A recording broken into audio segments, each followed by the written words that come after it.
各位朋友，大家好。大家看到这期视频的时间，大概应该是在公元2022年的12月18号，或者是19号。这一天呢，对于很多人来说，应该都是平常的一天。但是在差不多整整300年前，也就是公元1722年的12月20号，这一天却被写入了史册。因为这一天是康熙61年的11月13日，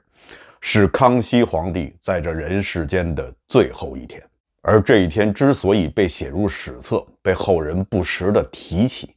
并不仅仅因为这是康熙皇帝的驾崩之日，更是雍正皇帝的继位之时。也就是在这一天，九子夺嫡落下了最后的帷幕，四子胤禛成了最后的胜利者，成了雍正皇帝。而围绕着他继位300年来，在史学界有着不同的说法。有人说他是矫诏继位，有人说他是正常继位。那么在300年前的这一天，到底发生了什么？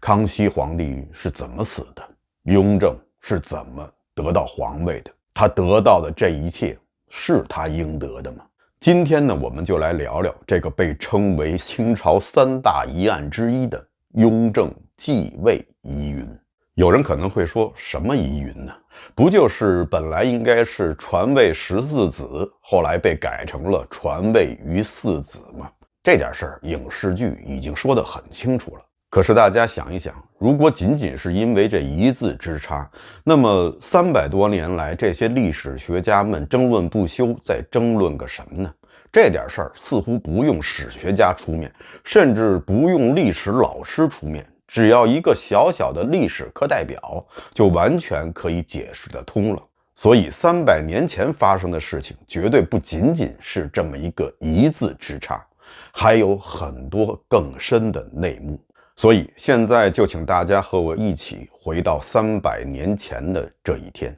公元1722年的12月20号，康熙61年的11月13日。这一年，康熙皇帝69岁。康熙皇帝的晚年虽然身体不是特别好，但很明显，在这一天之前的1个星期，他的身体还是蛮不错的。因为1星期之前，他还在外面狩猎，也可能是在狩猎过程中突然风寒，他感觉身体不适，于是在11月7号，他就回到了畅春园。在那里，他想好好的休息一下。也正是因为他身体不适，所以他将原本由他来主持的冬至日祭祀大典，交给了自己现在颇为信任的4阿哥胤禛去办。而且他还特意叮嘱胤禛说，你在祭祀之前一定要沐浴更衣，进行斋戒，以示自己的虔诚之意。所以这时候4阿哥胤禛是在北京南郊的天坛，在那里斋戒更衣，准备举行冬至祭祀大典。对祭祀的这一套繁琐的程序，4阿哥胤禛应该已经是驾轻就熟了。因为在这之前，他已经有22次代替他的父亲举行祭祀。左传上说，国之大事为祀与戎。这时候清朝正在西北用兵，而领兵作战的正是康熙的14阿哥胤禔，也是4阿哥胤禛的同母亲弟弟。康熙将祭祀的事情交给了自己的4阿哥胤禛，而将领兵打仗的事情交给了14阿哥胤禔。国家的祀与戎这2件大事，他分别交给了自己的2个儿子。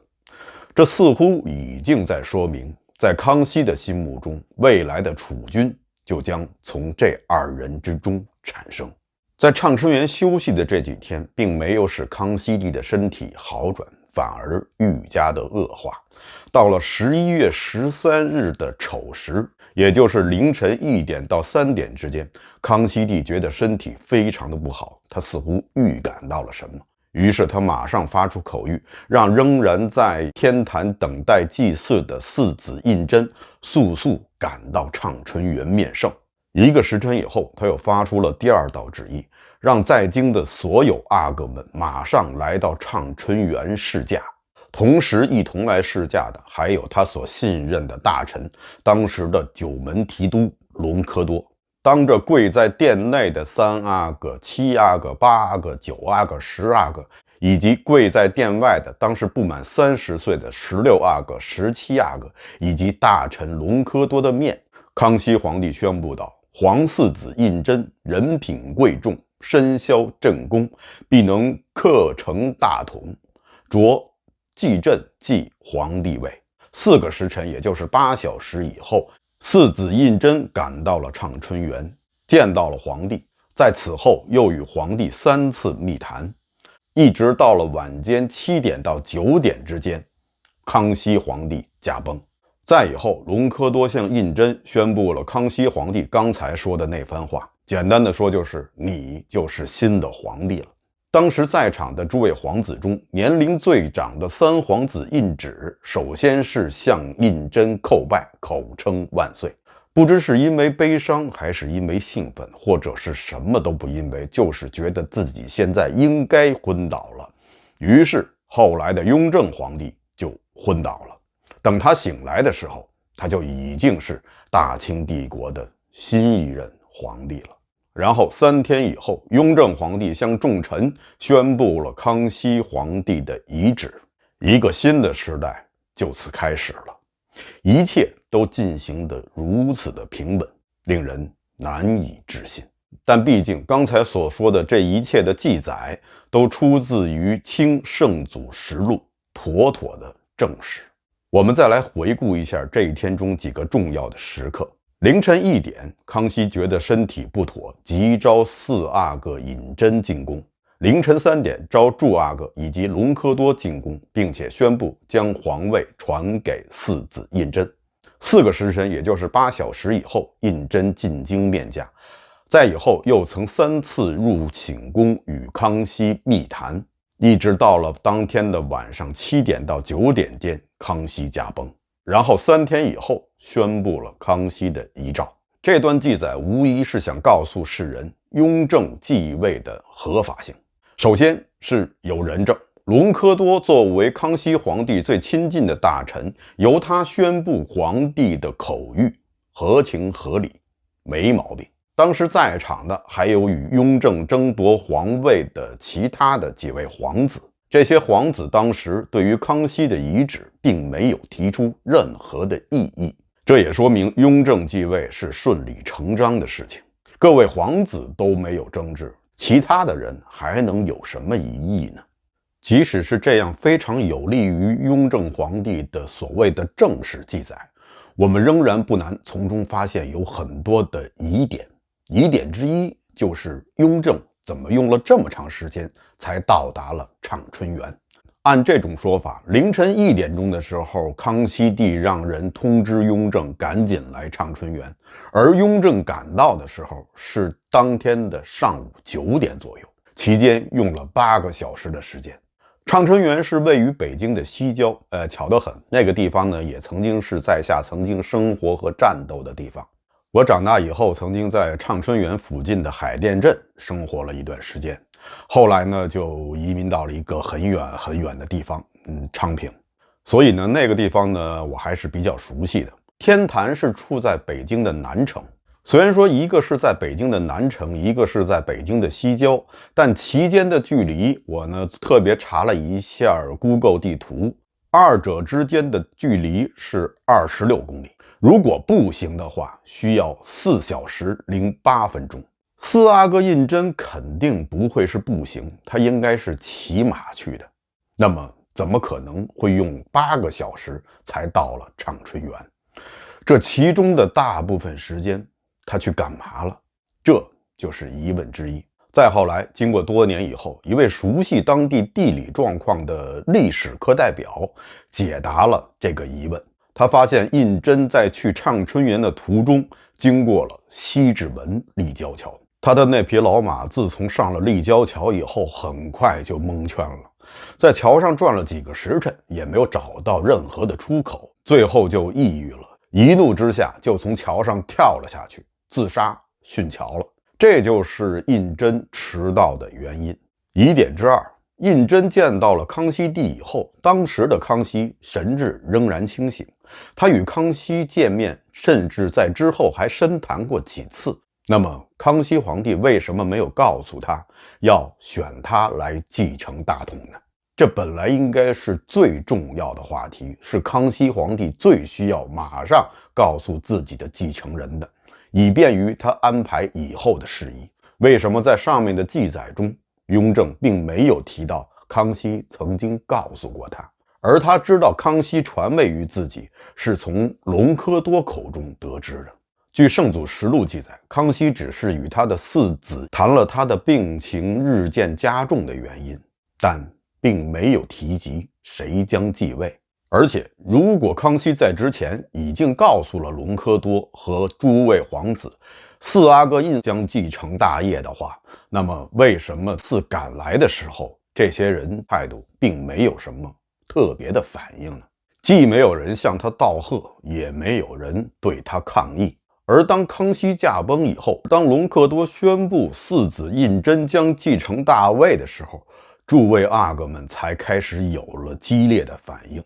据《大义觉密录》记载，当时的九阿哥胤堂竟然突然跑到四阿哥的面前，是击具而坐。击具是什么意思呢？这里呢要跑一下题。击具指的就是岔开腿坐着，这在古代来说是一种非常无礼的行为。为什么无礼呢？是因为这个动作非常的不雅。中国古人在东汉以前穿的衣服呢叫上衣下裳，而裳呢实际上是裙子，就是两块布裹成一个筒形。那时候还没有内裤，所以呢不论男女，膝盖以上的部分都是赤裸的。而膝盖以下的部分，那时候呢，人们通常就穿一种叫净衣的裤子。净衣只能起到一个保暖的作用，并不能起到遮羞的作用。通常贫苦人家的净衣呢是由粗麻制成，所以呢面料比较粗糙，穿起来呢也不是很舒服。而富贵人家则用细绢制成，细绢在古时称为纨。所以我们现在说的纨绔子弟中的纨绔，实际上就是指的这种细绢制成的净衣。因为只是富贵人家的人才穿得起，所以后来引申成了纨绔子弟这句成语。因为没有内裤，所以西汉时期人们的服装呢称为身衣，就是里三层外三层的裹住身体，而且坐的时候也一定要是跪坐，就是双膝着地，然后把身衣抿在双膝之下，臀部呢坐在自己的脚后跟上，这种姿势就可以完全避免走光，起到了遮羞的作用。而寄居呢则是双腿岔开，这本来就是一种非常不雅的行为，也是表示对对方非常的无礼。当年刘邦接见赵王的时候，就曾经寄居而坐，表现出了他的傲慢，对赵王的无礼。而荆轲刺秦王的时候，当刺杀行动宣告失败，荆轲也受了重伤，倚在柱上，他一边倚着柱，一边是寄居而坐，由此来表示他对秦王的无视。清朝的时候肯定是已经有了内裤，但九阿哥这样做还是充分地表达了他对四哥的无礼。而当时的八阿哥尹四则独自走在院中沉思，不管谁叫他，他都不答应。雍正让他办什么事儿，他也不做任何的回应。也许正因为在这一天里，八阿哥九阿哥彻底的得罪了四阿哥，这也就难怪后来雍正继位以后，将八阿哥尹四和九阿哥尹堂都改了名字，尹四叫阿奇那，尹堂叫赛斯黑。这两个名字的意思呢，有人说是猪狗之意，也有人说呢，阿奇那这个名字是八阿哥尹四自己给自己起的，意思呢是砧板上的鱼，而赛斯黑则是讨厌的人的意思。这两位阿哥此时的反应，似乎可以说明他们是第一次听到四阿哥尹禛将继承大位的消息，而并不是实录中所说的雍正在来之前，康熙已经宣告了自己的决定。康熙皇帝如果真的是想宣告自己让四阿哥继位的遗诏的话，那他是不是应该在四阿哥、隆科多以及其他诸位阿哥都在场的情况下宣布呢？为什么在胤禛来之前先向隆科多和诸位皇子宣布，而胤禛到了之后又绝口不提呢？这其中确实是非常的不合情理。再有疑点之三，就是这段记载出现的时间。这段记载最早是出现在雍正7年，也就是说，在雍正皇帝继位7年以后，才有了康熙驾崩那一天具体情形的说明。而在雍正元年的时候，关于那一天的情况并不是这样说的。雍正元年的时候，雍正曾经当众说过，当年康熙是一言而定天下，就是说当时并没有书面的遗诏，而且也没有见证人，只是到了雍正5年的时候，才提到了当时在场的有隆科多和其他的诸位皇子。而到了雍正7年，雍正亲自写了一部书，叫《大义觉迷录》，其中就具体描述了当时的情形，才有了我们现在所能看到的这段记载。虽然说这段记载呢是出自于《清圣祖实录》，但我们知道《清圣祖实录》成书的时间是晚于《大义觉迷录》的，而且《清圣祖实录》是在雍正年间编写的。关于11月13号那一天的所有记载，自然都是源自于《大义觉迷录》。刚才提到的《大义觉迷录》这部书呢，是雍正自己编纂的。雍正之所以编纂这部书呢，其主要目的呢，就是为了所谓的以正视听。当时社会上有很多的流言，其中很多流言都是说他非正常登基，说他篡位矫诏。当时呢，还有一位反清的文人叫曾静，他让自己的学生去劝说当时担任川陕总督的岳钟琪反清复明。岳钟琪据说是岳飞的21世孙，不过这位岳飞的后代并没有听从曾静的劝告，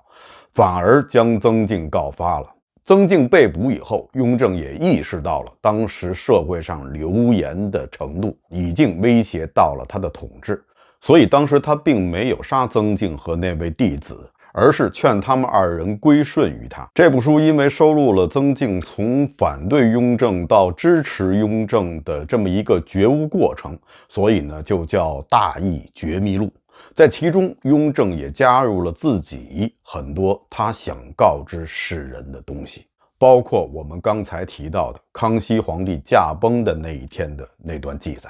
曾静的思想也是受当时的一位反清文人叫吕留良的华夷之辩思想的影响。雍正虽然没有杀曾静，但是却将吕留良全家满门抄斩。据说吕留良的孙女儿侥幸逃出了升天，在民间传说中，很多年以后，这个女孩练就了一身的武艺，入宫杀死了雍正皇帝，她就是吕四娘。《大义觉迷录》这部书呢，到乾隆登基以后就禁止发行了，原版也被毁了。疑点之4就是传位诏书。康熙皇帝是在13号驾崩的，而传位诏书是在16号，也就是3天以后才向诸位大臣公布的，而且当时公布的只有满文版。那么汉文版去了哪儿？当时有的御史大夫就提出异议，认为这样不符合祖制，但雍正也只是敷衍了事，并没有解释为什么没有汉文版。难道是因为那天正好是赶上长周末，翻译们都休息了？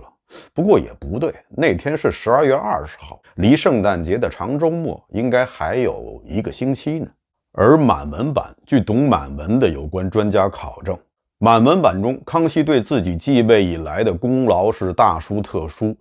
这一部分呢倒是写得非常清楚，让人看得也非常明白。但偏偏到了让谁来继承大统关键问题上，却是字迹模糊，看不清楚了。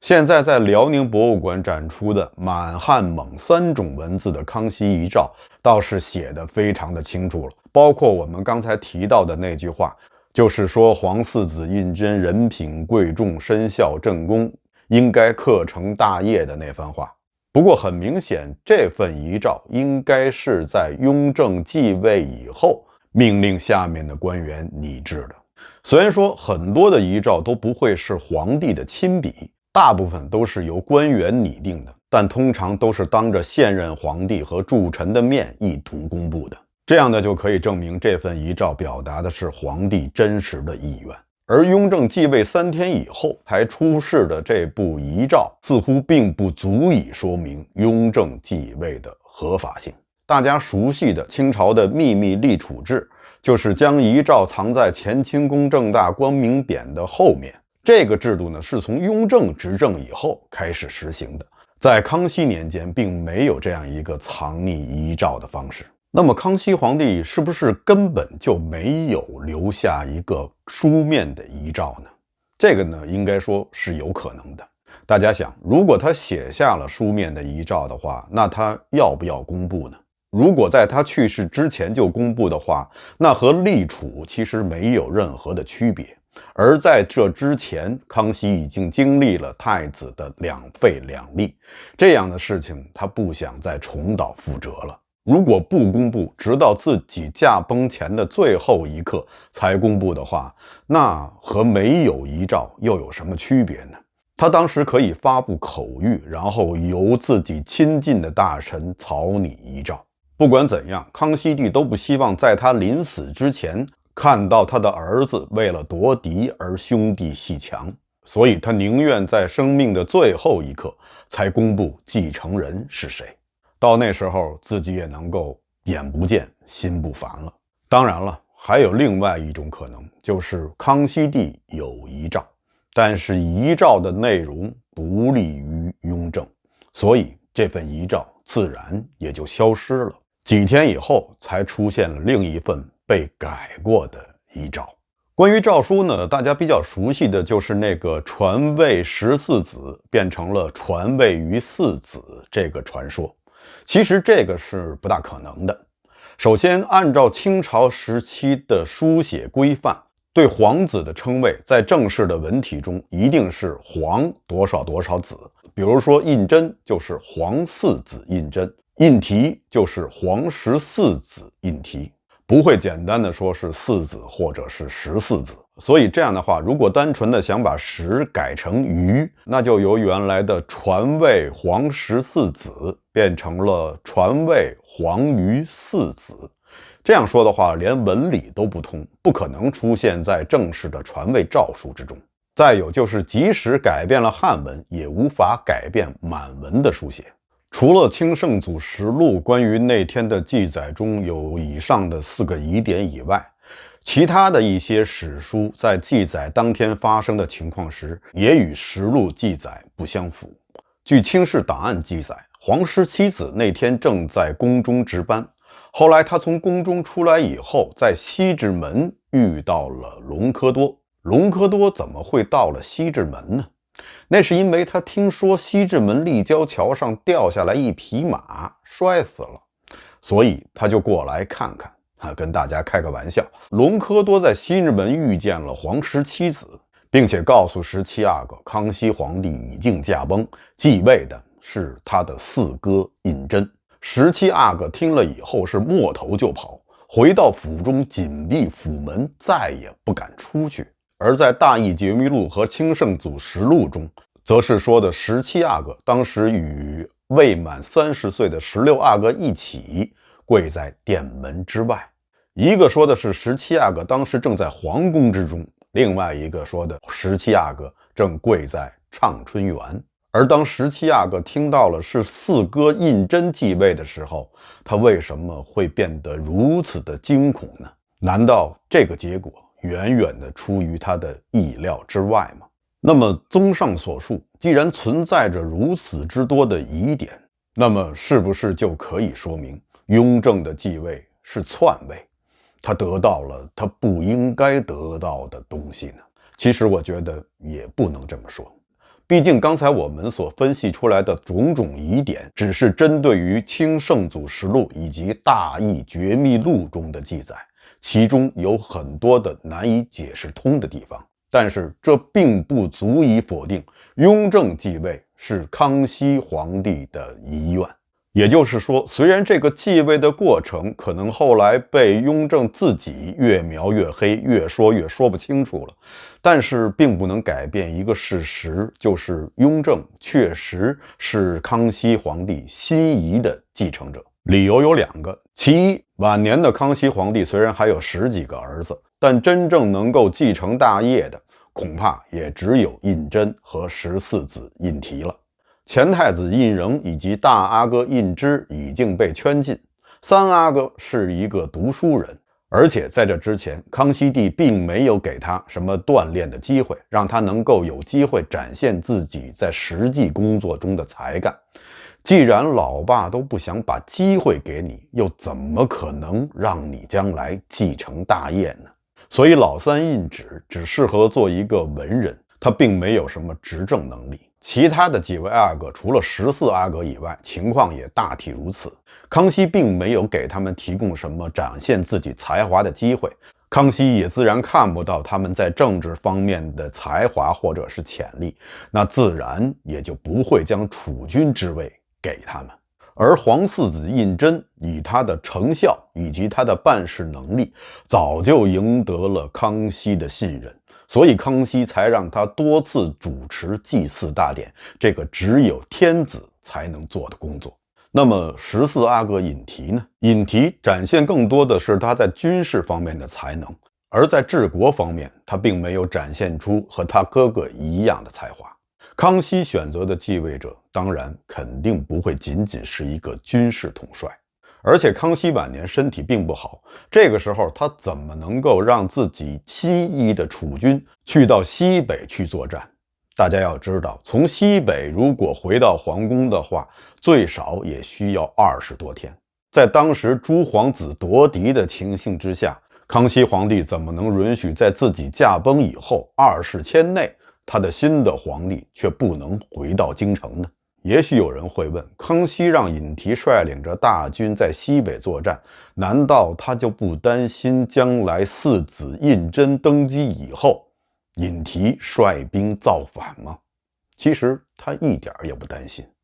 他对胤禔一直有所防备。胤禔在西北作战要出嘉峪关，而当时给军队提供后勤补给的是川陕总督，而川陕总督叫年羹尧。年羹尧是4阿哥的人，这是举世皆知的事情。但康熙帝仍然让年羹尧担任川陕总督，负责胤禔的粮草。那也就意味着，如果胤禔想造反的话，那么在他杀回京城的路上，首先就要迈过年羹尧这一关。还不仅如此，年羹尧给他提供的粮草只够3天，也就是他从西北作战回到嘉峪关的这3天时间。如果胤禔造反提师北上的话，那么年羹尧随时可以断绝胤禔的粮草，让他这几十万大军出发的时候是劲旅，半路就成丐帮了。所以胤禔也不大可能是储君的人选。而且从胤禔知道父亲驾崩回到京城以后的一系列表现来看，他的政治智慧实在也是令人堪忧。不得不说，康熙爷还是很了解自己的儿子的。这样说起来，储君的人选最后也只剩下了4子胤禛。理由之二，胤禛的地位明显高出大部分皇子。胤禛和他的14弟胤禔一样，他们的生母都是乌雅氏，后来被封为了德妃。乌雅氏在生胤禛的时候，在宫中的地位非常的低，所以胤禛在出生几个月以后，就交由当时的皇贵妃佟佳氏来抚养。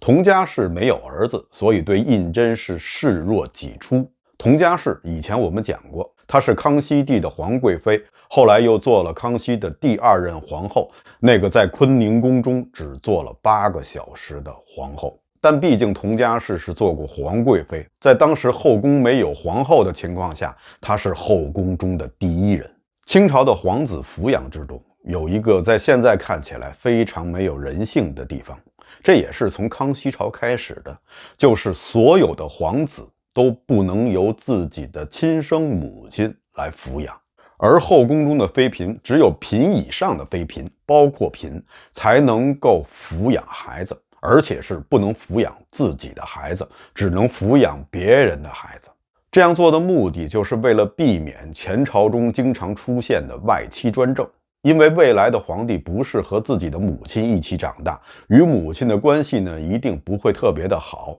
这样的话就不会形成一个强大的母族，威胁皇家的权利。再一个呢，因为不是亲生母亲抚养，所以可能会避免一些溺爱，而且由其他妃嫔抚养，这个妃嫔一定会小心谨慎，不敢让这个皇子有任何的伤害，因为一旦追究起来，因为他不是亲生母亲，很可能会落下一个杀害皇子的罪名。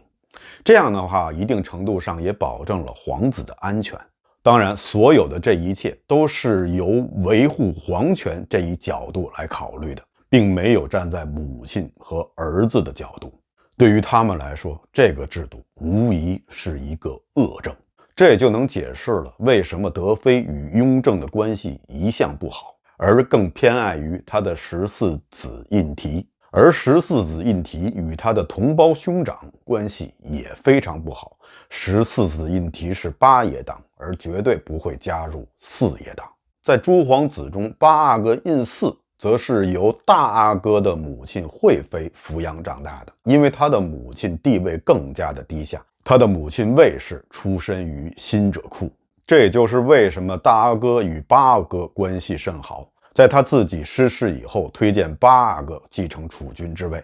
当然了，这是帮了一个倒忙。雍正自幼由佟家氏抚养长大，在他心里，不管是出于权力考虑，还是情感方面的考虑，他都更多的将自己视为佟家氏的儿子，所以他称佟家氏的弟弟隆科多为舅舅，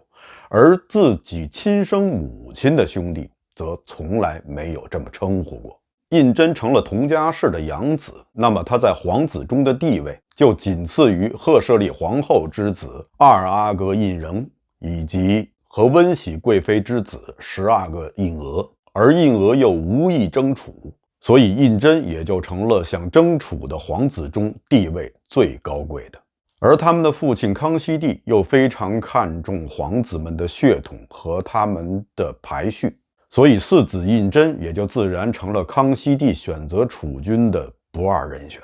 理由之三就是这一天中的关键先生隆科多。隆科多当时是担任步兵统领，又叫九门提督，负责京城城门的防护。虽然说他并不主管内宫中的兵马，但无疑在京城之内，他指挥的是一支最强大的武装力量，所以他的存在一定意义上甚至可以决定皇位的归属，因为他有实力与某位皇子一起发动一场武装军事政变。隆科多的这个职务是康熙帝亲自任命的，他的前任叫托和其，是废太子胤禛的死党，因为站在了胤禛这一边又涉嫌谋反，所以在会饮事件以后，他被康熙帝挫骨扬灰。那么大个的一个九门提督竟然就变成了 PM2.5，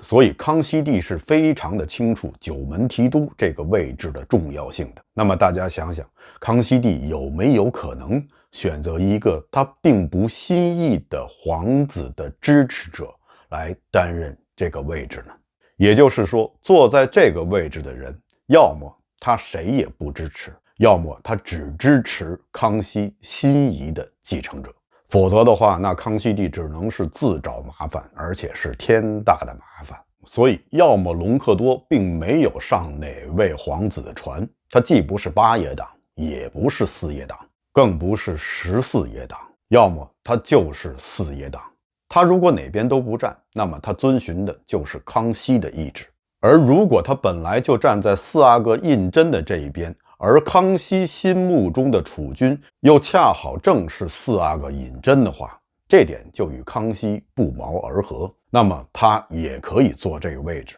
因为不会影响康熙日后的储君大计，实际上是为康熙心仪的储君保驾护航。那么既然隆科多的意志与康熙皇帝的意志是一致的，那么最终隆科多选择的人自然也就是康熙皇帝心目中的继承人，而隆科多最终选择的是四阿哥胤禛。顺便说一下，有一种说法是说康熙皇帝是在喝了胤禛进献的一碗参汤以后就去世的，这点呢，应该是不大可能，因为康熙帝深懂医理，他曾经说过，南方人比较适合食用人参，而北方人则不适合，所以胤禛不大可能向康熙进献参汤，康熙也不可能拿起参汤就喝。如果他真这样的话，那早不知道死了多少回了。那么说了半天，有的朋友可能会问了，那到底雍正是继位的还是篡位的呢？这个呢，恐怕仍旧是一个谜。毕竟我们刚才所说的很多都仅仅是推论，并没有明确的史料来进行佐证。不过呢，我们不妨脑洞打开一点，设想这样一个情景：11月13号那天发生的事情其实很简单。康熙皇帝那天突然病情加重，在四子胤禛到来之前，他就已经去世了。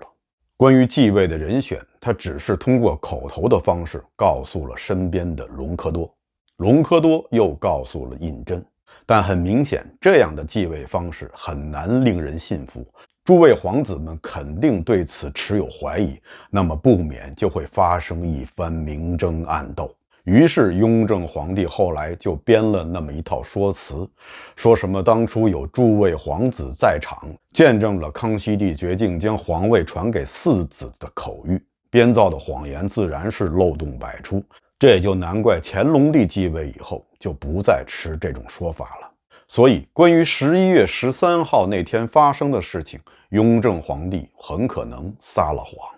不过他所得到的皇位应该也是他应得的，他撒谎不过是想让他得到皇位的方式显得更加的令人信服，这样就可以避免兄弟阋墙，天下大乱。我们也可以把这理解成一种善意的谎言。